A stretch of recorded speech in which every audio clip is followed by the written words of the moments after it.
Magandang gabi po. Kami po ang Group 3 na mag-i-interview kay Sir Joshua Lingat. And Sir, introduce yourself po. Ayun. I'm a Software Quality Assurance Engineer in a System Software Consulting Group Incorporated for almost 2 years. Sir, what is the difference between copyright and intellectual property? Based on my experience, intellectual property is a result that comes from original creative thoughts of the author or creator. For example, patents, trademarks, or copyright materials.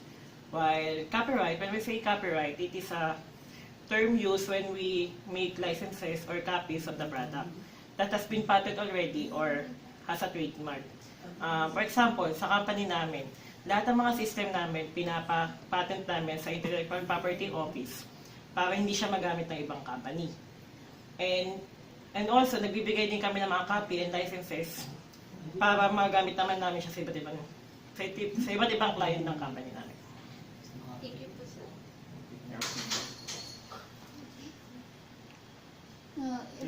Pangalan ko po is Luis de la Torre. And matatanong ko lang po is, what is the difference between negligency and incompetence? The word incompetence used when the person doesn't have any requisite skill to perform a given task. While negligence naman is, the negligence implies when either the person failed to do something in a correct manner or careful manner. For example, sa industry ng IT, pag pag yung boss mo may pinagawa sa'yo, then hindi mo nagawa, being incompetent yun. Meaning, yung skills na isang tao is hindi kaya kung ano man yung binigay sa kanya. Yung negligence naman, nag-occur yun, na ginawa naman nung, kunyari, may pinagawa ko sa isang tao. Then ginawa niya, pero nakasama pa sa system or nakasama pa sa environment. Yun yung negligence. So yun yung difference niya. Ginawa nung, yung isa, hindi niya kayang gawin kung anong given task niya. Yung isa naman, ginawa niya, pero may harmful effects. Thank you. Sir, ako po si Mark Kevin Susan. Ang question ko lang po is, what is Computer Fraud and Abuse Act? Computer Fraud and Abuse Act, tinatawag din kasi siyang CFAA. CFAA meaning Computer Fraud Abuse Act. It is making legal to make it a federal crime to access personal information or protected computers without any proper authorization.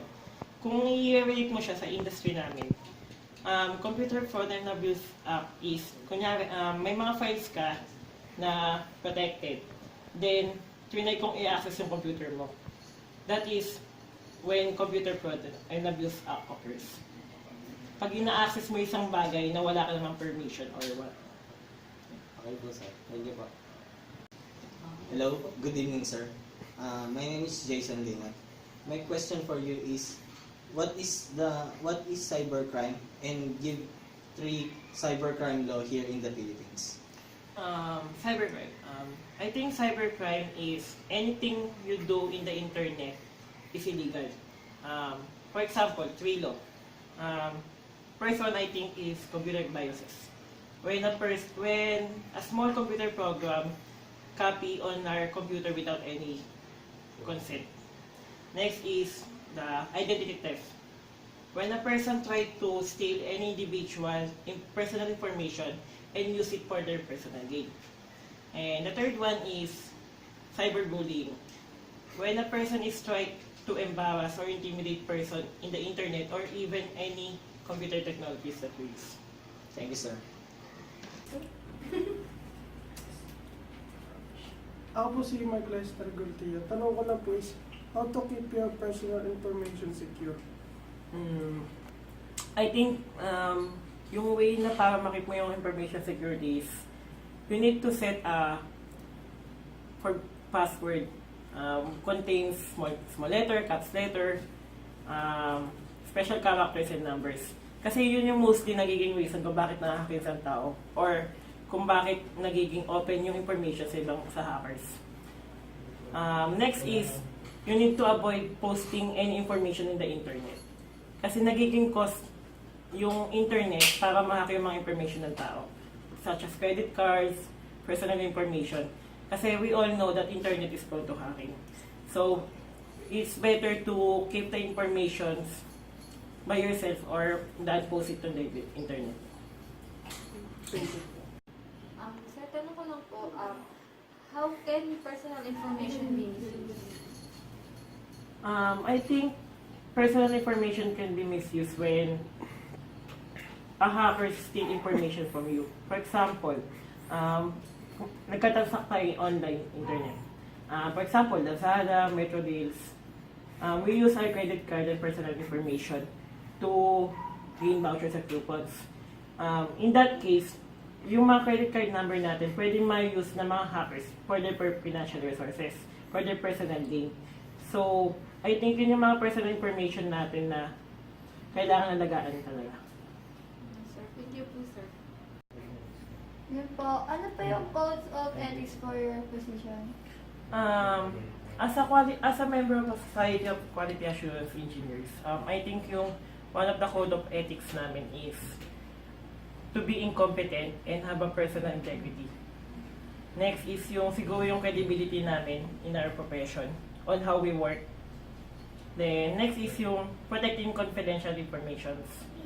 And mostly being open to any suggestion. Kasi being a QA, kailangan mo makipag-collaborate with the developers para mas maganda, mas kapaganda niya yung system. So, I think yun yung mga code of ethics ng quality assurance engineers. Sir, yung second question ko po, how does your career define you? I think being a software quality assurance engineer defines me for who I am. Simply because I'm a person who is qualitative.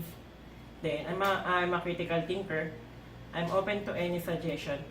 And I'm open to any improvements. I'm a qualitative person because I value a quality more than quantity. In our company kasi, we focus on the quality, not how many system we produce, but what is the system we produce. Next is a critical thinker. In being a QA engineer requires you to be critical thinking to think any scenarios that may come up or the user can think about. So, being a quality assurance engineer, sometimes you just need to think any problems that you can, yung tipong pwede natin siyang i-block as soon as possible. Next is yung open to any suggestion. As I said earlier kasi, di ba? We QA engineers collaborates with the developers. Yung idea ng developers, yung idea namin, pinagbabangga namin yon para magbigay namin kung ano talaga yung data na kailangan ng mga clients namin. Next is yung improvements. Being a quality assurance engineer kasi, we need to level up. Sometimes from manual, we are making for automation testing. So I think that is how they define me and how my career defines me, or who I am. Okay po, thank you po. Sir, this is my second question. Why you should avoid pirated or cracked softwares? Simply because from the word is at pirated, meaning it is illegal. In industry, kailangan mo kasing gumamit lahat ng legal or else mag-a-affect yun sa system na ginagamit nyo or sa company itself. Cracked softwares, sometimes may mga features na hindi talaga kaya ng mga cracked softwares. Meron lang talaga na mga functionalities, yung isang, for example, Visual Studio na alam na lahat ng IT, may mga functionalities yun na hindi kayang gawin ng cracked software than sa licensed software. So I think it's better to use licensed software than pirated and cracked softwares. Thank you, sir. Ito po yung second question ko. How to avoid info highway robbery? As I said earlier, to avoid info highway robbery, you need to secure your information. Yung, for example, yung kanina, intellectual property versus copyright. Yung mga yun, pwede natin siya magamit para ma-secure natin yung mga information natin, para hindi siya makuha ng mga hackers. For example, may mga system. Any person, any programmers can see the program, can read the codes behind it. But when we try to patent it or when we try to have it copyright, they can use whatever the system content is. So I think yun yung mga way para ma-avoid natin talaga yung info highway robbery. Just to patent it or have it trademark.